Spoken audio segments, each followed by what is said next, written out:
My Life Between Lives story from Newton Train Institute practitioners.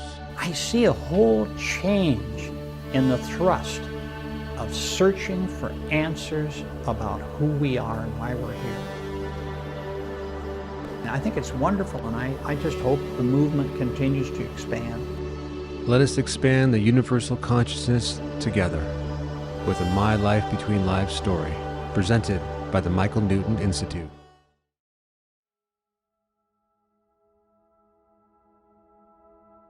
Welcome to My LBL Story. My name is Ikamananda. Today we have special guest, Danny Stott. Danny specializes in healing trauma and addiction using the power of transformative hypnosis to empower and awaken his clients.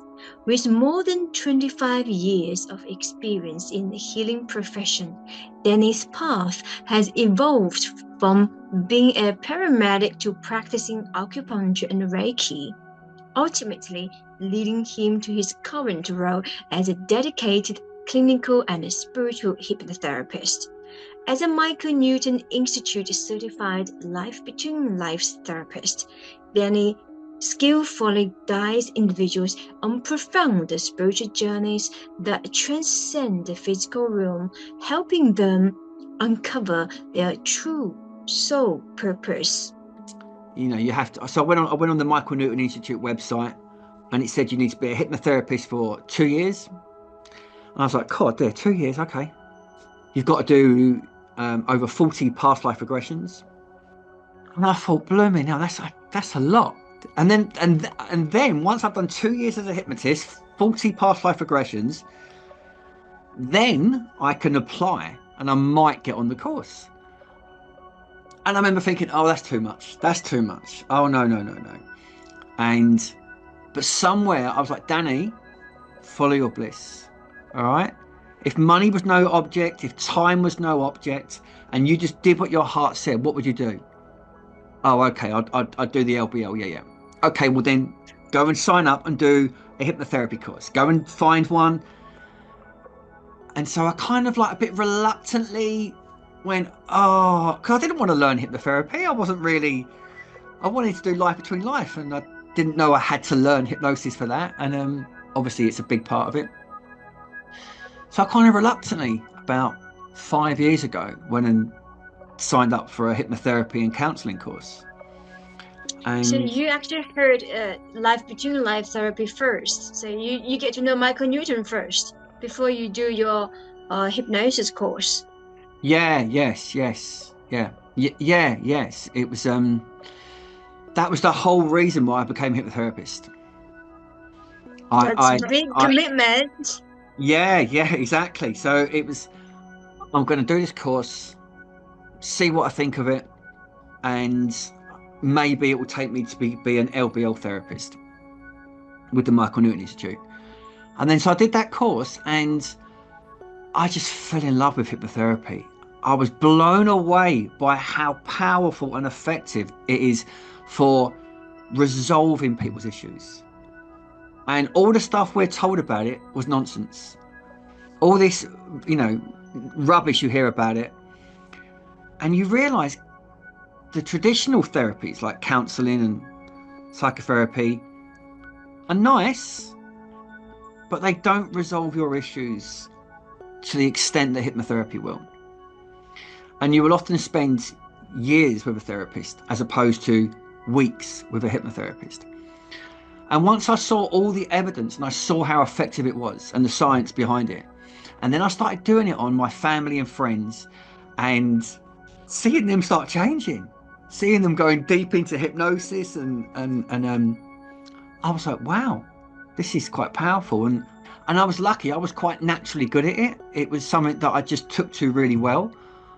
After 2 years of starting that course, I was able to leave my full-time physiotherapy job and start as a full-time clinical hypnotherapist. Amazing achievement. Yeah. And that first year, I was just scraping by, desperately trying to find clients and just getting it, I worked out that I needed £1,500 a month to survive. So I needed three clients a week. If I could get 3 clients a week, I'm going to be able to eat and pay the bills. And it was touch and go for that first year. I remember thinking, oh, flip, no, I'm going to have to go back to physiotherapy. But I truly believe I was following my bliss. I was doing what my heart was saying. And so the doors just opened, the opportunities came, more clients came, and then eventually it got more regular. And the last 2 years, I've earned double as a hypnotherapist than I was as a physiotherapist. Wow. And yeah. And the thing is, the thing with hypnotherapy is once you've qualified, it's unlike, say, like my physiotherapy. I did a degree as a physiotherapist, and then I got a full-time physiotherapy job that was 9 till 5, gonna pay me forever. Yeah, simple. But with hypnotherapy, you've got to go and make the business. You've got to be a business person, a marketing person, and a hypnotherapist. You've got to find the clients. And this is why 90% of people who do hypnotherapy never make a full-time living out of it. Like on the courses, they don't. And I actually done a talk the other day to people to try and help people set up their business, because there's many hypnotherapists out there who they're sold a lie a little bit. Some of them, or like there are lots of courses that talk and say you will have a new career, you'll make millions, but it's not an easy industry to make it in. And I'd love to sort of set up a course one day and really help people to be able to understand that it's a difficult career to get into, to actually make regular money. But you can do it if you do the business part, the marketing part, and you're also a really good therapist. That's the deal maker. Yeah, but I hear so many marketing courses, they don't talk about becoming a great therapist. All they talk about is you need to be a marketing person and a business person. Get yourself on TikTok, social media. Don't worry about reading books on hypnosis. Just market. YouTube. Shout loudest. Whoever shouts the loudest will get the most clients. And they forget about saying, work on yourself, become a great hypnotherapist, keep, investing in yourself, doing more courses. And that's something I've done constantly. I've learned many other courses over the last 5 years, so that I can blend many different things together. Yes, you've also got skills of Reiki, acupuncture. How did you actually blend this different technique together to help your clients? Everyone's different, and I treat all my clients different. So some clients I will combine acupuncture and hypnosis, and I call it Zenosis. And there's not many people in the world actually doing acupuncture and hypnosis. Some people really like it, but some people it makes no real difference. So, but I don't do that a great deal. I played around with that. I do a fair bit of EMDR, eye movement desensitive reprocessing. And so when I do that in a hypnosis session, you don't need to do a full EMDR. You can just tell someone to move the eyeballs left and right at certain points during the session. That's how EMDR came about. It came about from NLP, a guy called John Grinder. But one of the things that I do a fair bit is I've also learned a lot of rapid hypnosis, like street hypnosis. So I've learned everything from the rapid, like sleep, to 4-hour LBL sessions. I've learned, and I love it. I love everything to do with hypnosis. Someone said to me that when a client comes to see you for a hypnosis, not all clients, but some clients, they want to experience a little bit of hypnosis. They want to experience something that's a little bit different. Some don't. Some just want to lie there and close their eyes. But some people want to feel like they're not just sitting there with their eyes closed. And a woman called Melissa Tears, who's a brilliant therapist in New York, she does a lot of kind of hypnotic phenomena in the therapy room. And you've got to, it's not an easy thing to bring into the therapy room, and you've got to, it's got to be done in the right way. But I often we'll make one of the client's hands stick to the sofa. Get them to try and lift their hand, and 90% of them say they can't lift it. And then I will say, I'm going to touch this hand and it's going to float up in the air. It floats up. And then I say, try and put it down. You find it goes even higher. And then afterwards, we do all the clinical work. We might do timeline. We might do parts, negotiation, whatever we do. We might go on a spiritual journey. Afterwards, when I talk to them about the session, what did you find interesting? The bit they remember? My hand wouldn't move. My hand wouldn't move. Or that just floated up. What was going on? And I'm like, oh, okay, yeah, but what did you think about the timeline when you travelled back to your childhood? Oh, yeah, that was great. Yeah. What did you think about the parts negotiation when we spoke about the part and yeah, that was amazing. Yeah. But I couldn't move my hand. What? That's the thing they remember. And then they go and tell their friends and their friends and their friends, oh my God, I saw this hypnotist. He's cured my phobia, but my hand couldn't move. So that's the thing people remember.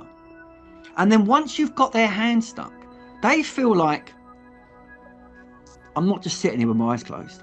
There's something going on here. And so I had some of those techniques in, sometimes, like I normally see clients for 4 sessions.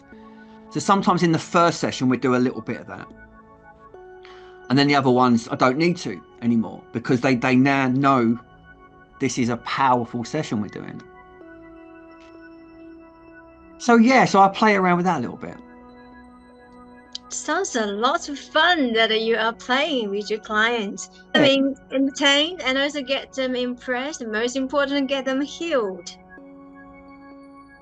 My whole objective is to heal people, is to help others.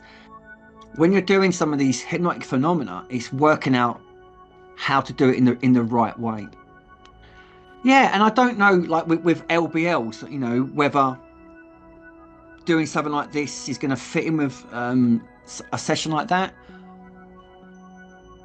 But I know there's the Dave Ellman technique where you get someone into a somnambulistic state or the SDL state within 6 minutes.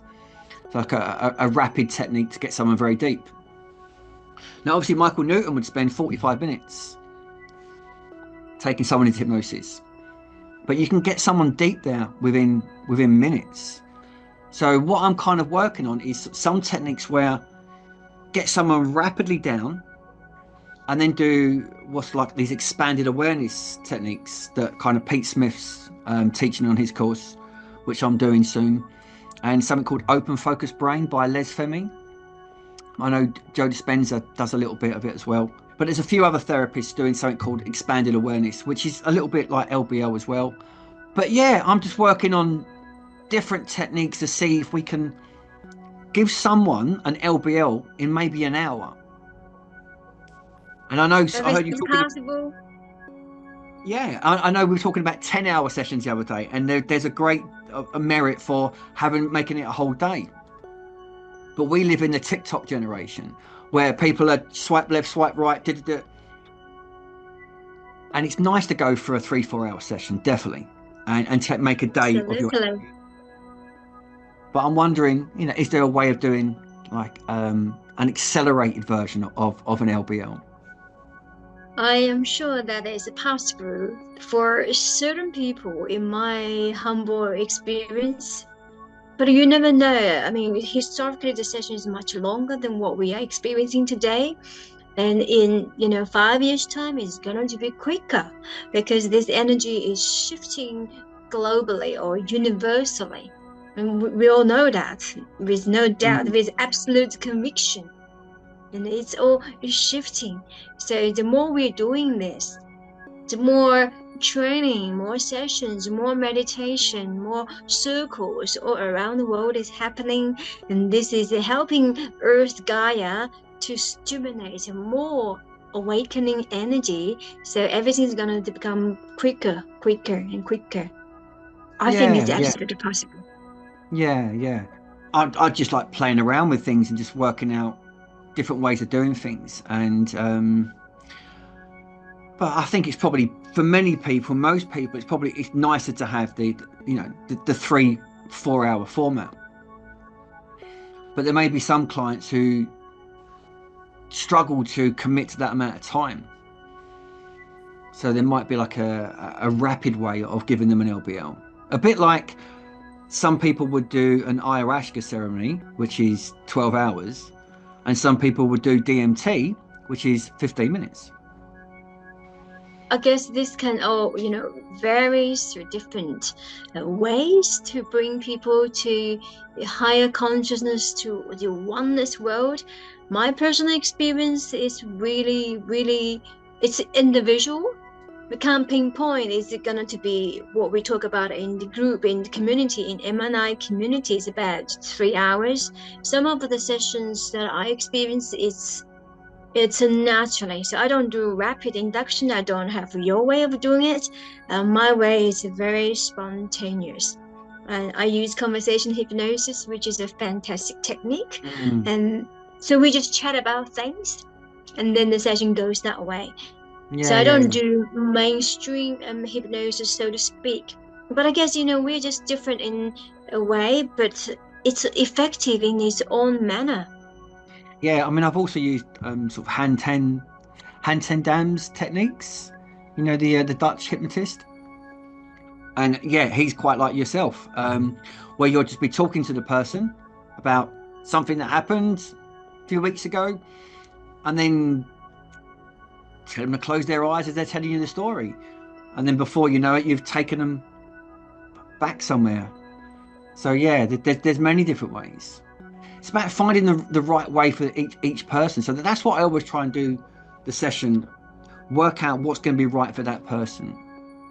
Definitely. I personally feel that people who are more with a higher suggestibility style, mainstream hypnosis works really, really well. You do shock induction, they're in trance already. But for people who are very analytical, they wanted to see evidence, we kind of shock them unpreparingly, so with surprise. So this, I feel the natural way works better, because we sort of utilize what we've seen, what is here, what is present, so we work with what the clients got. So I don't use any traditional hypnosis with particularly those people. And yeah, and we attract those that are guided to come to us. Exactly. That's what this is all about. And often what I see is the clients can be deep in hypnosis. The session is recorded. The insight flows freely from the other side. And when the clients listen back to the recording, they're shocked about what they're telling us. I know, it's quite precious, the recordings. Absolutely. I feel like each session is my enlightening experience. Yeah. Because it strengthens our connection with the other side, with higher consciousness. It really, really solidifies the work that we do. It gives us an unwavering trust, and that there is so much more than what the conscious mind actually knows. No, definitely, yeah. And when I do an LBL session, I always ask for their guides and my guides to accompany us. So I often feel there's this energetic swirl of guides and energies mixing, and it's almost like I'm on the journey with them. It's kind of like I'm traveling there off with them, and yeah. And then when I find myself asking questions and stuff, it just flows without me even thinking about what am I going to ask, or when I'm quiet, I'm just there with them. It's just it's a beautiful thing. How wonderful. And it's such a joy to learn each therapist, each of my peer practitioners from all over the world.